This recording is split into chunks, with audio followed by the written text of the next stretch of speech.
এই হচ্ছে ভাস্কর কুমার। মাত্র ৬,০০০ টাকার মাইনে পাওয়া এই ব্যাংক কর্মচারী তার জীবনে চলার পথে কেবল টাকার অভাবে দিন দিন লাঞ্ছিত আর অপমানিত হচ্ছিল।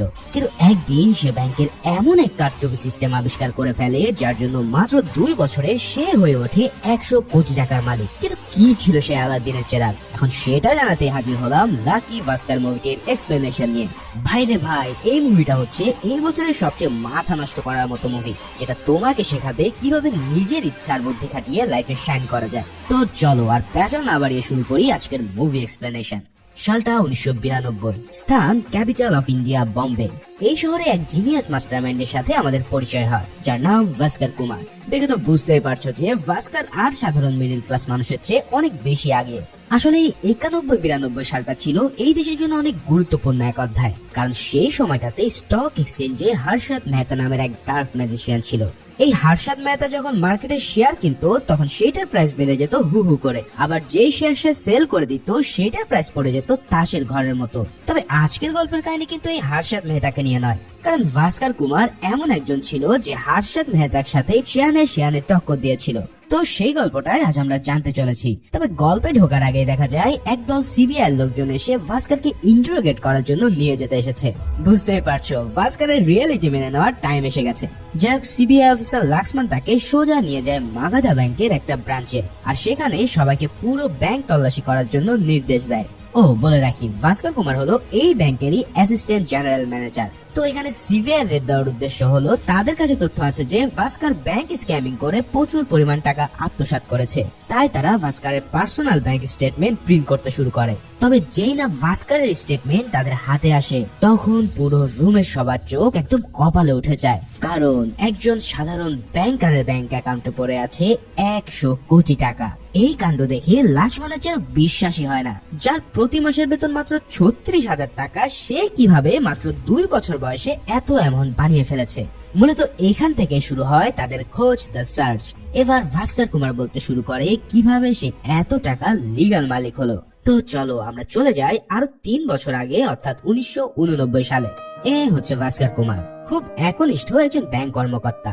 মাগাধা ব্যাংকে সামান্য একজন ক্যাশিয়ার ভাস্কর, যার প্রতি মাসের বেতন মাত্র ৬,০০০ টাকা। তবে ইতিমধ্যে সে ব্যাংক থেকে ৩৬,০০০ টাকা লোন নিয়ে নিজের জীবন কোন রকম পার করছে। কাজকর্মে ভাস্কর হলো পুরো সুপারম্যান, কেননা প্রতি বছর শেষে এমপ্লয় অফ দ্য ইয়ারের ট্রফিটা তার হাতেই ওঠে। চলনে বলনে ভাস্করের ধারে কাছেও কেউ নেই। সে যেমন সাধারণ একজন ব্যক্তি, ঠিক তেমনই তার ব্যক্তিত্ব অসাধারণ। বাড়িতে তার ছোট ভাই জান প্রাণ দিয়ে ইঞ্জিনিয়ারিং পাশ করার ট্রাই করছে। তার ছোট বোনও সুন্দর এক ভবিষ্যতের জন্য লড়াই করছে। ভাস্করের বাবা প্রহ্লাদ কুমার ছিলেন ইন্ডিয়ার একজন বড় সিএ, অর্থাৎ চার্টার্ড অ্যাকাউন্টেন্ট। তবে সবচেয়ে কাছের বন্ধুর কাছ থেকে ব্যবসায় ধোঁকা খেয়ে তিনি এখন প্যারালাইজড হয়ে অবসর জীবন যাপন করছেন। তবে এত কিছুর মধ্যেও তাকে ভরসা দিয়ে সবসময় তার পাশে আছে স্ত্রী সুমতি। নিজের ৬ বছরের ছেলে কার্তিক সহ এই পুরো পরিবারকে নিয়ে সে বেশ ভালোই আছে। তবে সমস্যা একটাই, আর তা হলো মানি। ভাস্করের কাছে টাকা পায় না এমন লোক এই তল্লাটে পাওয়া বেশ দুষ্কর। ৫০০ থেকে শুরু করে ১০,০০০ টাকা পাওয়া সুদখোর পাটেল তাকে কাছে পেলেই হুমকি দিতে থাকে তার পাওনা পরিশোধ করে দেওয়ার জন্য। বরাবরের মতন সামনের মাসে দিয়ে দেবো বলে সে কোনোভাবে তা পার করে নেয়। তবে এভাবে আর কত, ইতিমধ্যে দেনায় তার অবস্থা এমন হয়ে গেছে যে তার আশেপাশের সবাই তাকে অপমান করতেও ছাড়ে না। যেমন ছেলের বন্ধুর জন্মদিনে গিফট কেনার টাকা না থাকায় তাকে বাধ্য হতে হয় তার ছেলের খেলনাটি দিয়ে আসতে, কিংবা শ্বশুর বাড়িতে বেড়াতে গেলে তার চোখের দিকে তারা ঠিক মতো তাকিয়েও কথা বলে না। তাই ভাস্কর এখন হাড়ে হাড়ে টের পায় যে এই দুনিয়াতে টাকার আসলে কোনো বিকল্প নেই। সুমতির মা সবসময় সুমতিকে এই ছেলে ছেড়ে নতুন সংসার করার জন্য উস্কানি দিতে থাকে, কিন্তু সুমতি সত্যিকার অর্থেই ভাস্করকে অনেক ভালোবাসে। এভাবেই একদিন সুমতির ভাইয়ের ছেলের জন্মদিনেও তাদেরকে সইতে হয় খুব কষ্টের অপমান। ভাস্করের ছেলে কার্তিক একটা কেক বেশি খেতে চাওয়ায় তার মামি তাকে সেটা পর্যন্ত দেয় না। এই দৃশ্য দেখে সুমতি নিজেকে আর ধরে রাখতে পারে না। সে তাদের মুখের উপরে কোনো কিছু না খেয়ে সেই বাড়ি থেকে বিদায় নেয়। পথে যাওয়ার সময় লোকাল স্ট্রিট ফুড থেকে ভাস্কর তার ক্ষুধা মেটাতে ৩টা ভাড়া পাও কিনতে যায়, কিন্তু সে দেখে তার পকেটে কেবলমাত্র ২টোরই পয়সা আছে। নেহাত ভালো মনের এই দোকানদার তার অবস্থা আজ করতে পেরে তাকে ৩টা ভাড়া পাও দিলে ভাস্কর বুঝতে পারে এই পৃথিবীতে এখনো ভালো মানুষ জীবিত আছে। তবে সে এটাও বুঝতে পারে যে এই পৃথিবীতে সম্মান নিয়ে থাকতে হলে তাকে একটা জিনিস অর্জন করতে হবে, আর সেটা হলো টাকা। তবে ভাস্কার এখনো আশায় আছে তার প্রমোশনের, কেননা আর কয়েকদিন পরে তাদের অ্যাসিস্ট্যান্ট ম্যানেজার রিটায়ার করতে চলেছে। তার বস হিমাংশু তাকে কথা দিয়েছে যে তিনি চলে যাওয়ার পর তাকে প্রমোশন দিয়ে অ্যাসিস্ট্যান্ট ম্যানেজার করা হবে, আর এটা হলে ভাস্কারের স্যালারি হবে 16,000 টাকা। তার মানে তার যত সমস্যা আছে তার সবকিছু হয়তো এবার শেষ হতে চলেছে। এদিকে ভাস্কার তার ব্যাংকের কাজের পাশাপাশি আরো একটা উপরি ইনকাম করে, সেটা হলো যারা ব্যাংকের ফর্ম ফিল আপ করতে পারে না তাদের ফর্ম ফিল আপ সে করে দেয় একদম অল্প টাকায়। তার এই কাজে সবসময় তাকে হেল্প করে তার ছোটবেলার বন্ধু সাম্বা। কলেজে ফার্স্ট হওয়ায় ভাস্কার এই ব্যাংকের ম্যানেজার আর সাম্বা হলো তারই পিয়ন। তবে তার পোস্ট যতই ছোট হোক না কেন, ভালোবাসা কিংবা বন্ধুত্ব তাদের মধ্যে একটুও কমেনি। এভাবেই উপরি ইনকামের সময় অ্যান্থনি নামের এক লোক আসে ব্যাংকের লোন নেবার ফর্ম ভরার জন্য। এখন ব্যাংক লোন নিতে গেলে তো থাকতে হবে যে কোনো সেলেবল অ্যাসেট, যেটা অ্যান্থনির মোটেও ছিল না। তাই ভাস্কার তাকে এক বাক্যে না করে দিয়ে বলে, ভাই তোমাকে ব্যাংক একটা টাকাও দিতে পারবে না। অ্যান্থনি তাকে অনেক অনুরোধ করলেও সে কিছুই করতে পারবে না বলে জানিয়ে দেয়। তবে পরের দিন অ্যান্থনি আবারও তার কাছে অনুরোধ করলে সাম্বা এবার তার রাজ খুলে বলে। আসলে অ্যান্থনি একজন ইম্পোর্টার, যে বাইরের দেশ থেকে ইলেকট্রনিক্সের জিনিসপত্র কম দামে নিয়ে এসে ব্যবসা করে। তবে এবার পোর্টে থাকা কাস্টম অফিসার তার কাছে 2 লাখ টাকা চাইছে কিছু টিভি খালাস করার জন্য। অ্যান্থনি জানায় যে যদি সে 2 লাখ টাকা লোন পায় তাহলে সে মালগুলোকে ছাড়িয়ে নিতে পারবে এবং পরের দিনেই ওই মালগুলো 4 গুণ টাকায় বিক্রি করে তার লোনও পরিশোধ করে দিতে পারবে। মোট কথা হচ্ছে অ্যান্থনির এখন 2 লাখ টাকা লাগবে মাত্র 2 দিনের জন্য। এখন সে এই 2 লাখ টাকার জন্য বড় অ্যামাউন্টের ইন্টারেস্টও দিতে রাজি আছে। তবে এই সব কিছু শুনে ভাস্কারের কেন যেন সন্দেহ হয়। তবে সাম্বা ছিল বেশ কনফিডেন্ট। সে বলে, আরে ভাই দেখ, 2 দিনের জন্য তোর বইয়ের ভাইয়ের কাছ থেকে টাকাটা ম্যানেজ করতে পারিস কিনা। তবে ভাস্কার জানায় ওই শালা তো আমাকে মানুষই ভাবে না, তাই টাকা দেওয়ার তো প্রশ্নই ওঠে না। তবে অ্যান্থনির হাব ভাব দেখে মনে হচ্ছে যে এই লোক তার পিছে সহজেই ছাড়বে না, তাই সে তাকে ঠিক আছে ভেবে দেখবো বলে কোনো মতন কাটিয়ে দেয়। তবে এরপরেই ভাস্কারের সাথে ঘটে যায় খুব খারাপ এক ঘটনা। সেই সুদখোর প্যাটেল তার পাওনা 10,000 টাকা আজই দেওয়ার জন্য দাবি করে। ভাস্কার তাকে অনুরোধ করে যেন এত মানুষের সামনে তাকে যেন অপমান না করে, কিন্তু এই পাটিল তাকে সবার সামনে বলতে থাকে যে তুই আমার টাকা এক্ষুনি দিবি। এই বলে সে তাকে প্রচুর অপমান করতে থাকে। শেষে ভাস্কারের শেষ সম্বল থাকা সেই স্কুটারের দিকে নজর যায় পাটেলের, তাই সে ওই স্কুটারটাকে জোর করে তার কাছ থেকে নিয়ে নেয়। মহল্লার সবার সামনে একজন ভদ্র মানুষকে এভাবে অপমানিত হয়েছে দেখে ভাস্কারের মনটা একদম ভেঙে যায়। সেদিন তার অফিসে যাওয়ার জন্য গাড়ি ভাড়া পর্যন্ত ছিল না, তাই তো সে এক রাশ কষ্ট নিয়ে সেদিন দৌড়ে দৌড়ে অফিসের দিকে রওনা হয়। তবে তার এই অপমানের পর্ব তখনও শেষ হয়নি। অফিসে এসে সে দেখতে পায় এত বছর ধরে বেস্ট পারফরমেন্স দেওয়ার পরেও তার প্রমোশন না হয়ে সেই অ্যাসিস্ট্যান্ট ম্যানেজারের পদটা দিয়ে দেওয়া হয় মালিক পক্ষের এক লোককে। এই দৃশ্য দেখে ভাস্কার যেন নিজের চোখই বিশ্বাস করতে পারে না। দিন নেই রাত নেই সে কেবল পরিশ্রম করে গিয়েছিল একটা ছোট্ট প্রমোশনের জন্য, যা এই মুহূর্তে তার খুবই দরকার ছিল। রিজিওনাল ম্যানেজার হিমাংশু স্যার তো তাকে কথা পর্যন্ত দিয়েছিল যে এই প্রমোশন তাকে দেবে, কিন্তু তারপরেও কিভাবে অন্য কেউ এসে তার রিজিক কেড়ে নিল সেটা জানতে রাগে দুঃখে ভাস্কার চলে যায় তার কাছে। সেখানে গিয়ে ভাস্কার তাকে সরাসরি বলে যে আপনি একটা মিথ্যাবাদী, আপনি আমাকে আশা দেখিয়ে কেবল কাজ করিয়ে নিয়েছেন, আর দিন শেষে আপনি নিজের এলাকার ছেলেকে লবিং করে এর চেয়ারে বসালেন। এমন কড়া কথা শুনে হিমাংশুর মেজাজ এবার চরম খারাপ হয়ে যায়। একজন জুনিয়রের মুখ থেকে এসব কথা সহ্য করতে না পেরে সে বলে, দাঁড়াও আমি তোমাকে বোঝাচ্ছি তোমার অওকাত। এই বলে সে কোম্পানির এমজি কে ফোন করে ভাস্কারের বিরুদ্ধে কমপ্লেন করতে যায়। তবে ঠিক সেই মুহূর্তে ভাস্কার বুঝে যায় না, সে বড্ড ভুল করে ফেলছে। এখন যদি তার চাকরিটাও চলে যায় তাহলে পরিস্থিতি আরো খারাপ হয়ে যাবে। তাই সে এবার তার পায়ে পড়া শুরু করে ক্ষমা চাওয়ার জন্য। জাস্ট চিন্তা করো, একটা মানুষ কতটা অসহায় হয়ে পড়লে পরিবারের জন্য সে নিজের প্রাপ্যটুকু পাওয়ার জন্য প্রতিবাদও করতে পারে না। পুরো অফিসের সবাই এই অবস্থা দেখে তারাও হিমাংশু স্যারের কাছে ক্ষমা প্রার্থনা করতে থাকে। অবশেষে হিমাংশু স্যারের মন নরম হলে সে তাকে ক্ষমা করে দেয় আর এই কথা জিএম কে জানাবে না বলে কথা দেয়।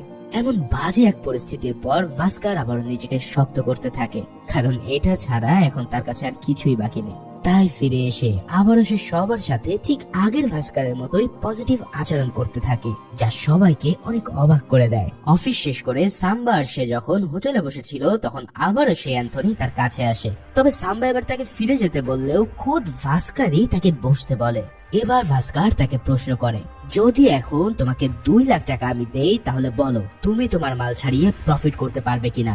এই কথা শুনে অ্যান্থনির চোখ তো চকচক করে ওঠে। সে বলে, শতভাগ গ্যারান্টি দিচ্ছি যে কাল এই 2 লাখ টাকা আমি 4 লাখ টাকা করে ফেলবো। এবার এই কথা শুনে ভাস্কর তার ব্যাগে হাত দেয় আর সে অ্যান্থনির হাতে তুলে দেয় 2 লাখ টাকা। এই দৃশ্য যেন সাম্বা কিছুতেই বিশ্বাস করতে চাইছে না। আরে ভাস্কর এত টাকা পেল কি করে? এখন এই কাহিনী বলার আগে সে অ্যান্থনিকে বলে, এই টাকা আমি তোমার ব্যবসায় খাটাচ্ছি, তাই যা প্রফিট হবে তার থেকে আমাকে ও সাম্বাকে 10% করে প্রফিট দেবে। বলো ডিল ফাইনাল? এই কথা শুনে অ্যান্থনি এই ডিলে সাথে সাথে রাজি হয়ে গেলে চলে যায় পোর্টে কল দিয়ে তার নিলাম বন্ধ করার জন্য। এবার ভাস্কর এই 2 লাখ টাকা কোথায় পেল তার রাজ সে খুলতে শুরু করে। ভাস্কর জানায়, এই টাকা সরাসরি ব্যাংক থেকেই সে মেরে দিয়েছে। প্রতিদিন যে ক্যাশ সে ডিপোজিট করে সেখান থেকে আজ সে 2 লাখ টাকা সরিয়ে রেখেছে। যেহেতু আজ শুক্রবার তাই আগামী 2 দিন কেউ এর হিসাব নেবে না। আর এই 2 দিনের মধ্যে যদি সে টাকা পেয়ে যায় তাহলে আবারও সে ভল্টে চুপিসারে ওই টাকাটা ফেরত দিয়ে আসবে। তার মানে ব্যাংকের টাকা ব্যাংকেই থাকলো, খালি মাঝখান দিয়ে 2 দিন সে সেটা ইউজ করলো। তবে এই প্ল্যান শুনে তো সাম্বার মাথার খাম্বা পুরোই উড়ে যায়। সে বলে, ভাই তোর কি জেলে যাওয়ার কোনো ডর ভয় নেই? একবার ধরা খেলে চাকরি সহ সব যাবে। তবে ভাস্কর জানায়, আমার লাইফ এখন এমন এক অবস্থায় এসে পৌঁছেছে যেখানে হারাবার আর কিছু নেই। ভাইয়ের লেখাপড়া, বাবার মেডিসিন, ছেলের পেটের খাবার সবকিছু আমাকে জোগাড় করতে হবে। আমি আমার চোখের সামনে আমার পরিবারকে এভাবে কষ্ট দিতে পারবো না। তাই আমি আমার পরিবারকে খুশি রাখার জন্য লাইফের শেষ সীমানাও বাড়ি দিতে পারি। এই সব কথাবার্তার মাঝেই অ্যান্থনি আবার উপস্থিত হয়ে জানায় যে সে ওই নিলাম বন্ধ করতে সক্ষম হয়েছে, তাই এখন এই টাকা দিয়ে দিলেই সে মালগুলো খালাস করতে পারবে। এবার ভাস্কর তার হাতে হাত রেখে বলে, ভাই আমার লাইফটা আপনার হাতে বিশ্বাস করে আমি তুলে দিলাম, দয়া করে আমার ভরসা ভাঙবেন না। এবার সে অ্যান্থনিকে পুরো বিজনেসের ব্যাপারে ডিটেল বলার অনুরোধ করলে অ্যান্থনি বলতে শুরু করে, সেই 80-র দশকে টেলিভিশন এই উপমহাদেশে বেশ জনপ্রিয়তা লাভ করেছিল। তবে এই দেশে একটা টেলিভিশন কিনতে দাম পড়ে যেত প্রায় 40,000 টাকা। তবে এসব যে দেশগুলো থেকে আসতো সেখানে মাত্র 8 থেকে 10,000 টাকায় সেগুলো পাওয়া যেত। যেহেতু দেশের সরকার এর উপরে চড়া ট্যাক্স আরোপ করে তাই এর দাম বেড়ে যায় বহুগুণে। এখন এই ট্যাক্স ফাঁকি দেওয়ার জন্য একটা ব্যবস্থা আছে, আর সেটা হলো এই টেলিভিশন গুলোকে স্পেয়ার পার্টস বলে লুকিয়ে নিয়ে আসা। স্পেয়ার পার্টস বলে আনলে তার উপরে কোনো ট্যাক্স দিতে হয় না, ফলে অনেক কম দামে জিনিসগুলো ইম্পোর্ট করা যায়। তবে এর জন্য কাস্টম অফিসারকে চা নাস্তার খরচ দিলে আর এই কাজে কোনো বাধা থাকে না। এভাবে কিছু এক্সট্রা টাকা ইনভেস্ট করতে পারলে এই সিস্টেমে রাতারাতি বড়লোক হওয়া কোনোই ব্যাপার না। এই সব কিছু শুনে ভাস্কর এবার কিছুটা চিন্তামুক্ত হয়, তাই সে সাম্বাকে তার সাথে পাঠিয়ে বাড়িতে চলে যায় আর অপেক্ষা করতে থাকে ভালো কোনো খবরের জন্য। কিন্তু 2 ঘন্টায় আসার কথা থাকলেও সাম্বা বা অ্যান্থনির কোনো দেখা পায় না সে। ভাস্করের মনে এক রাশ ভয় আর চিন্তা কাজ শুরু করে। সে ভাবে তারা ধরা খেয়ে গেল না তো, অথবা অ্যান্থনি কি টাকা মেরে চলে গেল? এমনও তো হতে পারে যে সাম্বা সহ 2 জন মিলে তাকে পল্টে দিল। এই সব কিছু চিন্তা করতে করতে ভাস্কর যেন পুরো উন্মাদ হয়ে যাচ্ছে। আজ যদি এই 2 লাখ টাকা সে মার খেয়ে যায় তাহলে কি হবে সেটা তো বুঝতেই পারছো। তবে ফাইনালি সাম্বা সেখানে আসলে সে দেখতে পায় তার মুখে এক রাশ কালো ছায়া নেমে এসেছে। ভাস্করের বুঝতে বাকি থাকে না যে তার মারা সারা হয়ে গেছে। তবে যেই না সে অ্যান্থনিকে দেখতে পায় তখন তার সব ভুল ভেঙে যায়। না, অ্যান্থনি তাকে ধোকা দেয়নি। সে ওই মাল ছাড়িয়ে তার থেকে 2 লাখ টাকা কামাই করেছে, যার থেকে সাম্বা ও ভাস্কর পেয়ে যায় 20,000 করে প্রফিট। তবে ভাস্কর তাকে খুশিতে জড়িয়ে ধরে এই টাকার জন্য নয়, সে তাকে জড়িয়ে ধরেছে এটা ভেবে যে অ্যান্থনি তার ওয়াদা রক্ষা করেছে। এভাবেই অ্যান্থনি ভাস্করের লাইফে এক বড় মোড় তৈরি করে দেয়, যা তার এই ছাপোষা লাইফকে ধীরে ধীরে ঠিক করে দেবে। ভাস্কর প্যাচেলকে টাকা ফেরত দিয়ে তার প্রিয় স্কুটারটি ব্যাগ নিয়ে আসে, যেটা দেখে সুমতি যেন আকাশ থেকে পড়ে। এর পরের দিন ভাস্কর আবারও ব্যাংকে যায় সবাই আসার আগে। এবার তার মিশন হচ্ছে খুব গোপনে ওই 2 লাখ টাকা আবার ভল্টে অ্যাড করে দেওয়া। সেই কাজ ভাস্কর এমন ভাবে করে দেয় যে একটা পিঁপড়া পর্যন্ত টের পায় না। এর মানে তো তোমরা বুঝতে পারছো, ভাস্কর ইতিমধ্যে এমন এক সিস্টেম পেয়ে গেছে যার কোনো তুলনাই হয় না। এরপর থেকে অ্যান্থনি একে একে পোর্ট থেকে মাল নিয়ে আসে আর ভাস্কর তার ব্যাংক থেকে 2 দিনের জন্য টাকা সরিয়ে ব্যবসা করতে থাকে। এভাবে ভাস্করের লাইফ এগিয়ে যেতে থাকে রকেট গতিতে। এখন তাকে আর টাকার জন্য কারো কাছে অপমানিত হতে হয় না। ভাই বোনের পড়ালেখা, ব্যাংকের লোন, ঘরের আসবাবপত্র সবকিছুই তার হতে শুরু করে। এই সব কিছু দেখে সুমতির কাছে যেন স্বপ্ন বলেই মনে হয়। এত দ্রুত ভাস্কর নিজের লাইফ কিভাবে পাল্টে ফেলেছে তা যেন সে কিছুতেই ধরতে পারছে না। আসলে এত অভাবে থাকা মানুষ যখন সেই অভাবকে হত্যা করে দেয় তখন কিন্তু সে এমনই আচরণ করে। তবে এই সব কিছু তার বউ ঠিকই নোটিস করে তাকে সত্যি কথা বলতে বলে যে আসলে সে পয়সা কোথা থেকে পাচ্ছে। তবে ভাস্কার তাকে মিথ্যা জানায় যে সে এক্সপোর্ট ইম্পোর্টের ব্যবসা করছে আর এর জন্য সে টাকা ব্যাংক থেকে লোন নিয়েছে। তার ব্যবসা এখন অনেক ভালো যাচ্ছে বিধায় সে এইভাবে উঠছে। সরল মোনা সুমতি তার এই কথা বিশ্বাস করে নেয় আর নিজেকে চিন্তামুক্ত করে তার সাথে উঠতে থাকে। এভাবেই একদিন ভাস্কার তার ছেলের জন্মদিনের পার্টি খুব ধুমধাম করে দেয়, যা দেখে আশেপাশে সবাই অবাক না হয়ে পারে না। সেই পার্টিতে অ্যান্থনি জানায় তার ছেলে তাকে আমেরিকায় শিফট হয়ে যাওয়ার জন্য বলছে, তাই সে হয়তো দ্রুতই আমেরিকায় পাড়ি জমাবে। তবে তার আগে সে একটা লাস্ট কাজ করতে চায় ভাস্কারের সাথে। তবে এবারের আইটেম হচ্ছে 3টা ইম্পোর্টেড বিদেশি কার, যেগুলো বেচলে ইনভেস্টমেন্টের চেয়ে 6 গুণ বেশি টাকা কামানো যাবে। তবে এই কাজের জন্য প্রয়োজন হবে 10 লক্ষ টাকা। এই টাকার অ্যামাউন্ট শুনে ভাস্কারের মুখে চিন্তার ভাঁজ পড়ে যায়, কারণ এতদিন তারা 2-3 লাখ টাকা সরিয়েছে অনেক কষ্টে। এখন সেখানে ব্যাংক থেকে 10 লাখ টাকা গায়েব করা কিন্তু চারটেখানি কথা নয়। যার জন্য সে মোটামুটি সিদ্ধান্ত নিয়ে নেয় যে এই ডিল সে কখনোই করবে না। এরপর সে রুমে ফিরে আসলে সুমতি জানায় তাদের ওই পার্টিটা ওয়ান অফ দ্য বেস্ট হয়েছে। তবে দেখা যায় তার ছেলে কার্তিক কেন যেন কান্না করছে।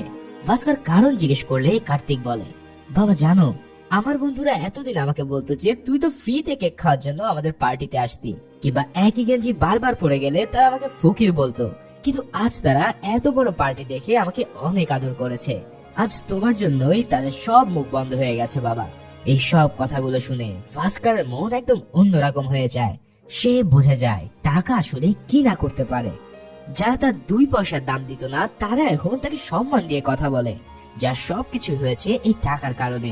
ভাস্কর বুঝে যায় এই সম্মান ধরে রাখতে হলে টাকার কোনো বিকল্প নেই। তাই ভাস্কর এবার কল দেয় অ্যান্থনিকে আর বলে, স্যার আপনার ডিলে আমি রাজি। এরপরে শুরু হয় ভাস্করের 10 লাখ টাকা সরিয়ে নেওয়ার এক বিগ মিশন।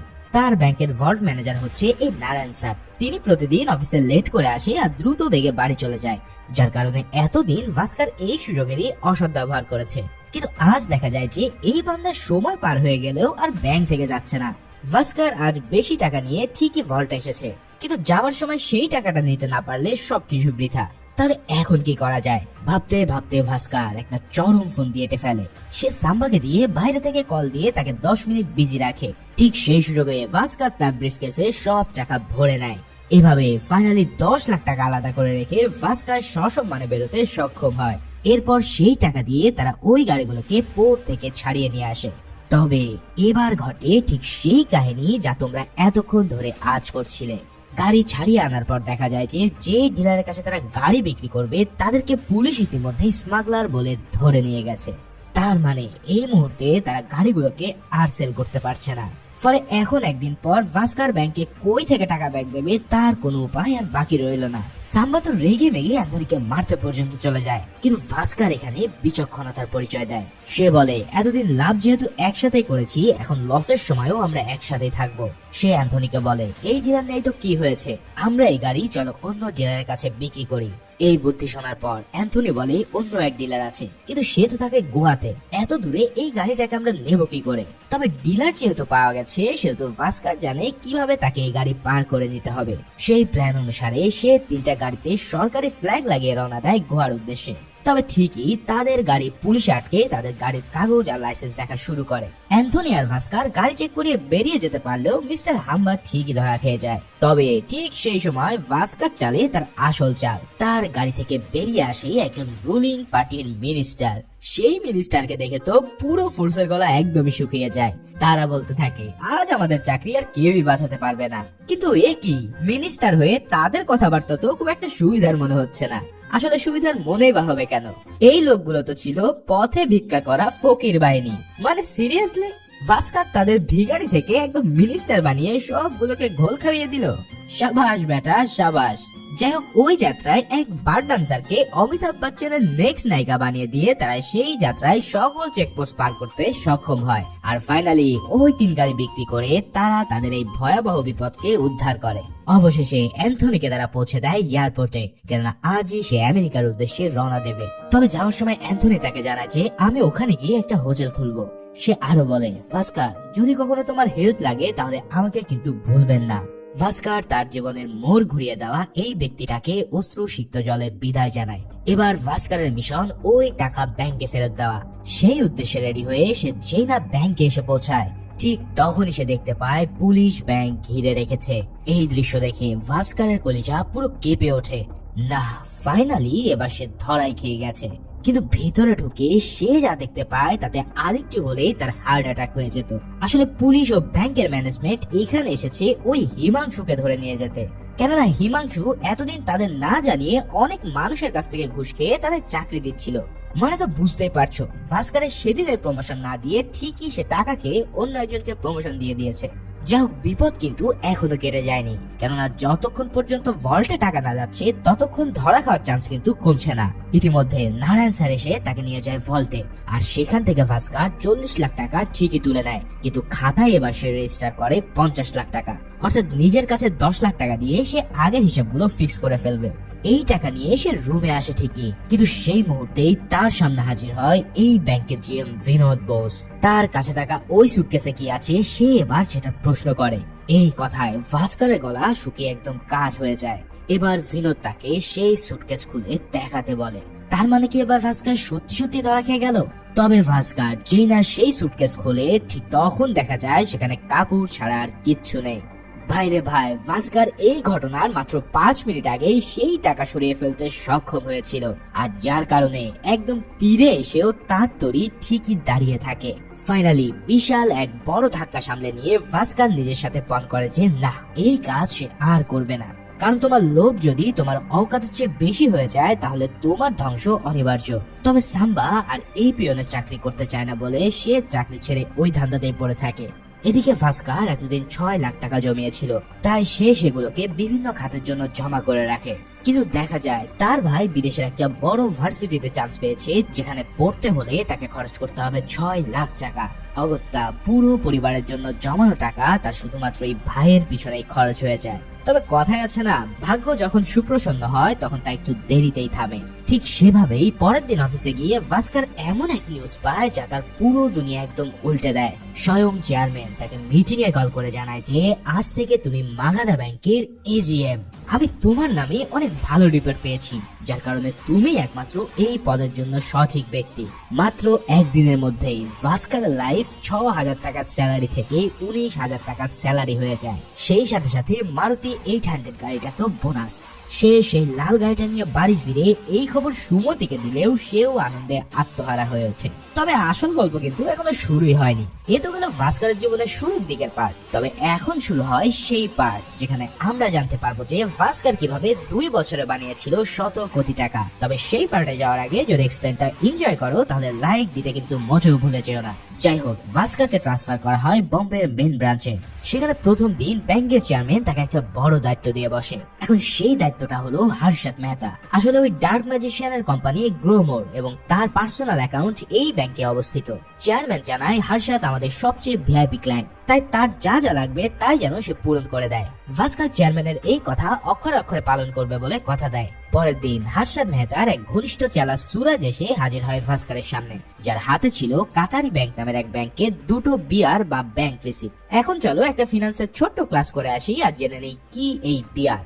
দেখো, ব্যাংক কোনো ব্যক্তি বা কোম্পানিকে যেমন লোন দেয় ঠিক সেভাবে অন্য ব্যাংকেও লোন দিতে পারে। তবে এর জন্য তারা ডিরেক্ট ব্যাংক টু ব্যাংক টাকা ট্রান্সফার করতে পারে না। ফলে এই ধরনের ট্রান্সফার কমপ্লিট করে কোনো এক ব্রোকার কোম্পানি। যেমন মাগাধা ব্যাংক যদি কাচারি ব্যাংকে লোন দেয় তাহলে প্রথমে মাগাধা ব্যাংক হর্ষদ মেহতাকে টাকা ট্রান্সফার করবে, এরপর হর্ষদ সেই টাকা ট্রান্সফার করবে কাচারি ব্যাংকে। ঠিক সেম ভাবে টাকা ফেরত দেবে প্রথমে হর্ষদের কাছে, আর সে পৌঁছে দেবে মাগাধা ব্যাংকে। এর বিনিময়ে হর্ষদ মেহতা পাবে 0.001% কমিশন। মূলত বিআর হচ্ছে সেই ডকুমেন্টস যেটার মাধ্যমে ব্যাংক এই ডিলগুলো ফাইনাল করে। তো সুরাজ এখানে 2টো বিআর নিয়ে সেগুলোতে সাইন করিয়ে নেয়। তবে ভাস্কর তাকে বলে আপনার হাতে মাত্র 2 সপ্তাহ সময় পাবেন এই টাকা ফেরত দেওয়ার, আর হ্যাঁ, আমি চাই না আপনি লেট করেন। মূলত এখানে ভাস্কর তাকে লিগালি চলার জন্য আহ্বান জানায়। তবে 2 সপ্তাহের জায়গায় 4 সপ্তাহ পর হর্ষদ মেহতা তাকে সেই টাকা ফেরত দিলে ভাস্কর ঠান্ডা মাথায় তাকে থ্রেট দিয়ে জানায় যে পরের বার থেকে সেই ব্যাপারটা টলারেট করবে না। এই সব শুনে সুরাজ ঠিকই বুঝে যায় যে এই লোক তাদের পথের কাটা হতে চলেছে।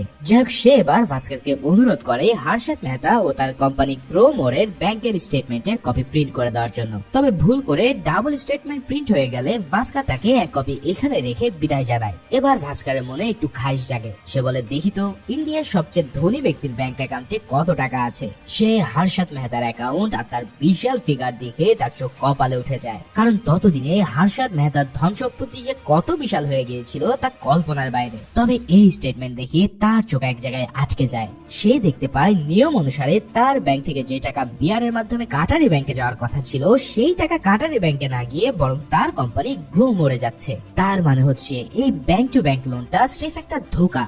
আসলে হর্ষদ মেহতা তার কাছ থেকে টাকা নিয়ে নিজেই কোনো কাজ করছে, আর পরে কাজ শেষ হয়ে গেলে সে আবার ওই টাকাটা ব্যাক দিয়ে দিচ্ছে। এই পুরো কাহিনীটা মিলে যায় একদম ভাস্করের সাথে, কেননা সেও তো একবার এমনই কাজ করে টাকা বানিয়েছিল। তারপরেও সে ভালোভাবে খোঁজ নেওয়ার জন্য চলে যায় কাচারি ব্যাংকে, আর সেখানে গিয়ে তাদের টাকা রিসিভ করার স্টেটমেন্ট দেখতে চায়। কিন্তু ব্যাংকের ম্যানেজারের হাবভাব আর দামি ঘড়ি দেখে সে বুঝে যায় যে এরা সবাই ইতিমধ্যে হর্ষদ মেহতার কাছে বিক্রি হয়ে গেছে। কিন্তু প্রশ্ন হলো, এই টাকা নিয়ে হর্ষদ আসলে কিসের বিজনেস করছে?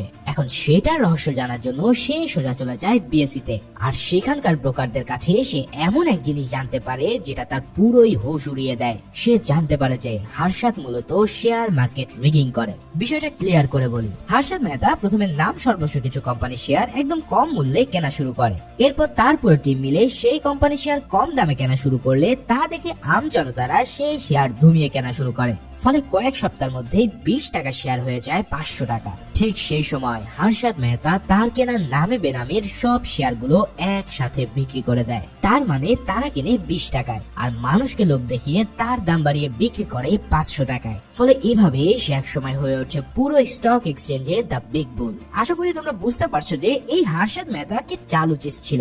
তবে এই রিগিং করার জন্য তার অনেক টাকার প্রয়োজন ছিল, যেটা সে এই সকল ব্যাংকের সাথে ধান্দাবাজি করে জোগাড় করে নিত। এই সব কাহিনী শুনে ভাস্কর এবার পুরো কাহিনী বুঝে ফেলে যে কিভাবে হর্ষদ মেহতা পুরো ইন্ডিয়াকে ঘোল খাওয়াচ্ছে। এবার ভাস্করের কাছে দুটো অপশন, হয় হর্ষদের কেনা গোলাম হয়ে যাওয়া, না হয় ব্যাংকের চেয়ারম্যানকে সব জানিয়ে দেওয়া। ভাস্কর সেকেন্ড অপশনটি বেছে নিয়ে চেয়ারম্যানকে কল দেওয়ার সিদ্ধান্ত নেয়। তবে সেই সময় ঘটে তার লাইফের সবচেয়ে বড় টুইস্ট। দেখা যায় কার্তিক স্কুল থেকে ফিরছে আর তার মা তাকে বকাঝকা করছে। ঘটনা জানতে চাইলে সে জানতে পারে যে তার স্কুলের এক ছেলে একটা মেয়ের থেকে চকলেট চুরি করেছিল। তবে সেই ঘটনা কার্তিক জেনে গেলে ওই ছেলেটা তাকে অফার দেয় যে যদি সেই চুরির কথা না বলে তাহলে তাকেও সে অর্ধেক চকলেট দেবে, যার কারণে কার্তিক সেটা গোপন করলে সেও ভাগিদার হয় সেই চকলেটের। এই সব শুনে ভাস্কর বলে, বাবা এটা তো ঠিক না। তবে জবাবে কার্তিক জানায়, যদি আমি ভালো মানুষ হয়ে এটা বলে দিতাম তাহলে আমি তো কিছুই পেতাম না। ঠিক এই লাইনটা শুনে ভাস্কর তাবদা খেয়ে যায়। সে বুঝতে পারে আসলেই তো হর্ষদকে যদি আমি ধরিয়ে দিই তাহলে এতে আমার কি লাভ, কিন্তু আমি যদি হর্ষদের সাথে থাকি তাহলে আমার লাভের কোনো শেষ নেই। তাই ভাস্কর এবার সিদ্ধান্ত নেয় এই গেমে নিজেকে এন্ট্রি করাতে। ঠিক সেভাবে সে সরাসরি সুরাজের কাছে চলে যায় তার প্ল্যান নিয়ে। প্রথমে সুরাজ তাকে বড় অ্যামাউন্টের চেক অফার করে এই বিষয়টা ধামা চাপা দিতে, কিন্তু ভাস্কর সব চেক ছিঁড়ে ফেলে বলে, যদি তুমি আমাকে কিনতে চাও তাহলে আমি আমার প্রাইস নির্ধারণ করব। আমি তোমাদের সবকিছু পানির মতন ক্লিয়ার রাখবো। এর বদলে আমার চাওয়া হচ্ছে তোমরা যে বিয়ার আমাকে দেবে তার 1% কমিশন আমার, এবং তোমরা যে শেয়ার রেগিং করবে তার ইনফরমেশন আমাকে একদিন আগেই দিতে হবে। এই সব অফার শুনে সুরাজ এক বাক্যে রাজি হয়ে যায়, কারণ হর্ষদ মেহতার কাছে এমন অফার একবারে বাচ্চা শিশুর মতো। তবে পরের দিনে 25 কোটি টাকার বিয়ার সাইন করে ভাস্কর কামিয়ে নেয় 25 লক্ষ টাকা। যেহেতু এই টাকাগুলো ইলিগাল বা ব্ল্যাক মানি ছিল, তাই এবার সেগুলোকে লিগাল বা হোয়াইট মানিতে পরিণত করতে হবে। তাই ভাস্কর সেই টাকা হোয়াইট করার জন্য আনোয়ার নামের এক ছেলের কাছে চলে যায়, যে ছিল এই মানি লন্ডারিং এর ওস্তাদ। ভাস্কর তাকে এই 25 লাখ টাকা হোয়াইট করার উপায় জানতে চাইলে সে জানায় যে লটারিতে বিজয়ী হয়ে আপনি চাইলে এই টাকাকে ইজিলি লিগাল করতে পারবেন। এর জন্য আপনাকে 4% কমিশন দিতে হবে। যদি এটা দিতে পারেন তাহলে নেক্সট লটারি বিজয়ী আপনাকে বানিয়ে দেওয়া হবে আর আপনি পুরো 17 লাখ টাকার একদম লিগাল মালিক হয়ে যাবেন। কি বুঝতে পারলে তো এসব লটারি ফটারি তো কোন লেভেলের খেলা হয়। যাই হোক, সেই প্ল্যান অনুসারে ভাস্করকে বানিয়ে দেওয়া হয় 25 লাখ টাকা লটারি বিজয়ী, এবং এই নিউজ পেপারে চলে এলে সবাই সত্যিকার অর্থে ভাবে যে ভাস্কর হয়তো তার ভাগ্যের জোরে এই লটারি জিতেছে। ফলে এই টাকা খরচ করতে তার আর কোনো বাধা থাকে না। এখন লিগাল টাকা তো চলে এলো, এবার সেটাকে লিগাল ওয়েতে বাড়াতে হবে। ফলে এর জন্য এখন তার প্রয়োজন শেয়ার মার্কেটে ইনভেস্ট করা। আগের ডিল অনুসারে সুরাজ ফোন দিয়ে জানায় যে আজকে জামাটা শেয়ার যত ইচ্ছা কিনে রাখেন। এটা শুনেই সে বুঝে যায় যে এই কোম্পানির শেয়ার হর্ষদ রেগিং করতে চলেছে। তাই সে সোজা চলে যায় এক গরিব দুঃখী এক্সচেঞ্জ ব্রোকারের কাছে এবং সেখানে জামাটা 17 লাখ টাকা শেয়ার কেনার কথা বলে। এর 3 সপ্তাহ পর সুরাজ আবার বলে যে স্যার আজকে মার্কেট ক্লোজ হওয়ার আগেই সব শেয়ার সেল করে দিন। এই কথা শুনে ভাস্কার ছুটে যায় ওই ব্রোকার হাউসে, কেননা এই বেটারা এতই গরিব ছিল যে তাদের ফোন লাইন ঠিক করারও পয়সা ছিল না। যাই হোক ফাইনালি টাইম মতন সে শেয়ার গুলো সেল করতে সক্ষম হয় আর এবার এই 17 লাখ টাকা ইনভেস্ট করে মাত্র 4 সপ্তাহে ভাস্কার মালিক হয়ে যায় 70 লাখ টাকায়। এই সব কথা শুনে সেই সিবিআই অফিসার লাক্সমান তো পুরাই তাবদা খেয়ে যায়। এভাবে ভাস্কারের লাইফ যেন পুরো রকেট গতিতে আগাতে থাকে। এরই মধ্যে একদিন ভাস্কারের বোনের বিয়ে ঠিক হয় আর ভাস্কার চায় সেই বিয়েটাকে প্রচুর ধুমধাম করে দিতে। তবে ওই যে টাকা পকেটে থাকলেও ভাস্কারের এখনো গেট আপ হয়ে আছে সেই মিডিল ক্লাসের। তাই তো এক জুয়েলারির দোকানে গহনা কিনতে গেলে তারা এমন ভাবে নাক ছিটকায় যেন মনে হয় এর তো 1 ভরি স্বর্ণ কেনার অকাত নেই। এছাড়াও 1 গ্লাস পানি পর্যন্ত তাকে নিজ হাতে নিয়ে খেতে হয়। তবে এখানে ভাস্কার খেয়াল করে যে এক লোক দামি গাড়ি নিয়ে আর স্যুট বুট পরে এসেছে দেখে তাকে অন্য লেভেলের খাতির আপ্যায়ন করা হচ্ছে। এটা দেখে সে বোঝা যায় শুধু পকেটে টাকা থাকলে হবে না, সম্মান পেতে হলে সেটার কারিশমা পুরো বডিতে থাকতে হবে। তাই ভাস্কর সেখান থেকে বেরিয়ে সোজা চলে যায় ব্যাংকে আর সেখান থেকে ওই 70 লাখ টাকা তুলে নিয়ে চলে আসে এক ফ্যাশন হাউসে। সেখানে গিয়েও প্রথমে তাকে সবাই ছোট লোক ভাবতে থাকে, কিন্তু যেই না সে টাকার ব্যাগ খুলে দেখায় তখন তারা স্যার স্যার বলে তাদের মুখে ফেনা তুলে ফেলে। এরপর ভাস্কর তার বোন ও স্ত্রীকে বলে তোমাদের যা মন চায় তাই কেন, কেননা ভাস্করের এখন টাকার কোনো অভাব নেই। এই বলে তারা সব দামি কাপড় পরে সোজা চলে যায় গাড়ি কেনার জন্য। ভাস্কর নিসানের এক গাড়ি কিনে নেয় 17 লাখ টাকায়, যা ওই সময় কেবল আমির লোকজনের কাছে ছিল। সেই মারাত্মক গাড়ি নিয়ে যখন সে আবারও ওই জুয়েলারির দোকানে যায় তখন তো পুরো সেলসম্যানরা বোকা ছেলে বনে যায়। এখন তাদের হাবভাব একদম মিউ মিউ হয়ে গেছে দেখে ভাস্কর বলে টাকার সাথে সাথে তার ঝলক বডিতে থাকাও জরুরি, না হয় এরা কোনোদিনও আপনাকে সম্মান দেবে না। এভাবেই তার বোনের বিয়ে প্রচুর ধুমধাম করে দিতে থাকে ভাস্কর। এখন সুরাজের কাছ থেকে সে যে ব্ল্যাক মানি পায় সেটা তো বারবার লটারির মাধ্যমে হোয়াইট করা সম্ভব না, কারণ এতে করে সিবিআই লোকজন সন্দেহ করতে পারে। তাই এবার তাকে আরো বড় ধরনের মানি লন্ডারিং এর সিস্টেম বের করতে হবে। সেই সিস্টেম অনুসারে আনোয়ার তাকে জানায় যে বাইরে এমন অনেক কোম্পানি আছে যাদের এজেন্টের কাছে আমরা এখান থেকে ক্যাশ টাকা দিলে তারা ওই কোম্পানি থেকে আমাদেরকে রেমিটেন্স পাঠিয়ে দেবে। তবে এর জন্য থাকতে হবে আমাদের একটা লিমিটেড কোম্পানি। ফলে ভাস্কর এবার তার বউয়ের নামে একটা আচারের কোম্পানি খুলে সেই মানি লন্ডারিং এর মাধ্যমে টাকা পাচার করা শুরু করে দেয়। তবে তার স্ত্রী কিন্তু এসব কিছুই জানে না। সে শুধু জানে যে দুবাই বা সিঙ্গাপুরে তার আচার অনেক বেশি পছন্দ হয়েছে বিধায় সবাই বড় বড় আকারে অর্ডার করছে, যার জন্য তারা রাতারাতি এত ফুলে ফেপে উঠেছে। তবে সুমতি বিষয়টা ধরতে না পারলেও তার বাবা কিন্তু ঠিকই আজ করতে পারে, কারণ হাজার হলেও প্রহ্লাদ কুমার ছিল একজন জাজরেল চার্টার্ড অ্যাকাউন্টেন্ট, তাই তো তাকে ফাঁকি দেওয়া এতটা সহজ নয়। এভাবে দিনের পর দিন সবকিছু ঠিকঠাক চলতে থাকলেও ভাস্করের আচরণে কিন্তু অনেক পরিবর্তন আসে। সে এখন আর আগের মতন সহজ সরল কিংবা ভালো মানুষ নেই। সে তার নিজের মানুষদের সাথে রেগে কথা বলে, কাউকে সে এখন আর কেয়ারই করে না। এভাবে একদিন ওই পাটাল তার গাড়িতে ধাক্কা দিলে সে রেগে গিয়ে তার স্কুটারটাকে দুমড়ে মুচড়ে দেয়। এই সব কিছু দেখে তার স্ত্রী তাকে বলে টাকার অহংকার তাহলে তোমাকেও খারাপ বানিয়ে ছেড়েছে তাই না? তবে জবাবে ভাস্কর জানায় I am not a bad guy, I am just rich. আর এটাই রিচ পার্সনদের অ্যাটিটিউড। ভাইরে ভাই, এই ডায়লগ পুরো মুভির মধ্যে সবচেয়ে বোল্ড ছিল। তবে কথায় আছে না, অহংকারী পতনের মূল। তাই তো এখান থেকেই ভাস্করের লাইফে শুরু হয় ডাউনফল। একদিন তার অফিসে কাটারি ব্যাংকের সেই ম্যানেজার একটা কাজের জন্য আসলে ভাস্কর তার সাথে দেখা করে। সেখানে ভাস্কর বলে আপনার ব্যাংক থেকে ইদানিং অনেক বড় বড় অ্যামাউন্টের বিয়ার আসছে। এছাড়াও হর্ষদ এই পেমেন্ট গুলো ডিউ রাখতে রাখতে তা প্রায় 100 কোটি টাকাতে ছাড়িয়ে গেছে। তবে এই কথাগুলো শুনে ওই ম্যানেজারের চোখ বড় বড় হয়ে যায়, কারণ সে জানায় যে আজ পর্যন্ত সে এত অ্যামাউন্টের বিয়ার কখনোই অ্যাপ্রুভ করেনি। তাই সে ওই বিয়ারের কপিগুলো তার কাছ থেকে নিয়ে যেই না দেখে তখন তার আকাশ যেন পুরোই ভেঙে পড়ে। আসলে হর্ষদ মেহতা তাদের এই বিয়ার গুলোকে পুরো কপি বা জালিয়াতি করে এতদিন টাকা মেরে খেয়েছে। তারা ব্যাংকের লেটার হেড, সিল, এমনকি ম্যানেজারের সাইন পর্যন্ত নকল করে এত বড় বড় অ্যামাউন্টের বিয়ার ফর্জ করেছে। এবার এই কথা শুনে ভাস্করের পা থেকে যেন মাটি সরে যায়। চিন্তা করো, শুধু একটা ব্যাংক নয়, এমন কত ব্যাংক থেকে হর্ষদ টাকা নিয়েছে তার কোনো ইয়াত্তাও নেই। এখন এই কথা যদি বাইরে লিক হয় তাহলে পুরো দেশের অর্থনীতি একদম ভেঙে পড়বে। এছাড়াও পুরো শেয়ার মার্কেট ধসে পড়বে তাসের ঘরের মতো। এছাড়াও হার্ষাদ যদি ধরা খেয়ে যায় তাহলে তাদেরকেও জেলে যাওয়া ছাড়া আর কোনো উপায় থাকবে না। তার মানে এমন পরিস্থিতিতে ভাস্কার এখন কি করবে? সে যে এই জালে এভাবে ফেসে যাবে তা সে কখনো কল্পনাও করতে পারেনি। তখন ওই ম্যানেজার তাকে বারবার অনুরোধ করে যে সে যেন আর একটা বিয়ারও অ্যাপ্রুভ না করে, আর সেই সাথে সাথে এই কথাগুলো যেন কোনোভাবে বাইরে না যায়। এই বলে সে সেখান থেকে বিদায় নেয়। তবে যাওয়ার পথেই সেই লোকটা হার্ট অ্যাটাক করে বসে আর সেখানেই মারা যায়। এরপর এই ঘটনা ভাস্করকে একদম ভিতর থেকে দুমড়ে মুচড়ে দেয়। সে বুঝতে পারে যে এত বড় বড় রাঘব বোয়ালের কাছে সে একটা পুতুল মাত্র। ইতিমধ্যেই এই ফ্রডের চক্করে পড়ে তার ব্যাংক শত কোটি টাকা লোকসানে আছে। কিন্তু ভাস্কর এসব কাউকে বলতে পারছে না, আবার নিজেও সেটা সহ্য করতে পারছে না। এদিকে ছেলের এমন হাল দেখে তার বাবা তাকে ডেকে নেয় আর বলে দেয় যে আমি জানি সব কিছুই তুমি ফ্যামিলির জন্য করেছো, কিন্তু একটা সময় এই টাকা তোমার প্রয়োজন ছিল, কিন্তু এখন এটা তোমার লোভ হয়ে গেছে। একটা কথা মনে রেখো, জুয়া খেলারও একটা নিয়ম আছে। তুমি যতই ভালো খেলোয়াড় হও না কেন তাতে কিচ্ছু যায় আসে না, তবে কোথায় যেয়ে তোমাকে এই খেলা থামাতে হবে তার উপরে নির্ভর করবে তোমার আসল ভাগ্য। এই দামি কথা শুনে ভাস্কর বুঝতে পারে যে তার থেমে যাওয়ার সময় চলে এসেছে। তাই সে প্ল্যান করে নিজেকে আবারও সেই আগের অবস্থানে ফিরিয়ে নিয়ে যেতে থাকে। এর জন্য ভাস্কর তার লাইফে এতদিন যা যা করেছে তার সবকিছুই একে একে বন্টন শুরু করে দেয়। সে তার ভাইকে আমেরিকায় একটা বাড়ি কিনে দেয়, তার বোনকে উপহার দেয় একটা ফ্ল্যাট। এছাড়াও তার স্ত্রীর ভাইকে বিজনেস করার জন্য সে টাকা ইনভেস্ট করে। এরপর থেকে ভাস্কর আর সুরাজের কোনো বিয়ার অ্যাপ্রুভ করে না, তবে এটা করে দেওয়ার জন্য ম্যানেজমেন্ট বোর্ড পর্যন্ত তাকে রিকোয়েস্ট করতে থাকে। কিন্তু ভাস্কর জানায়, স্যার আমি এই কোম্পানির ভালোর জন্য আর একটা বিয়ারও অ্যাপ্রুভ করতে পারবো না, কারণ ইতিমধ্যে 100 কোটি টাকা হার্ষাদ পেন্ডিং রেখেছে। যদি সে এটা পরিশোধ করে তাহলে আমি পারবো, আর অন্যথায় যদি আমাকে দিয়ে আপনারা ফোর্স করেন তাহলে এই নেন আমার রিজাইন লেটার। আজ থেকে আমি ইস্তফা দিলাম। এই বলে ভাস্কর সেদিন চাকরি ছেড়ে দেয়, যা দেখে পুরো অফিসের সবাই একদম অবাক হয়ে পড়ে। তো এখনকার এই সিচুয়েশনে কিন্তু আমরা মুভির একদম শুরুতে দেখতে পেয়েছিলাম যেখান থেকে ভাস্করকে সিবিআই ধরে নিয়ে এসেছিল।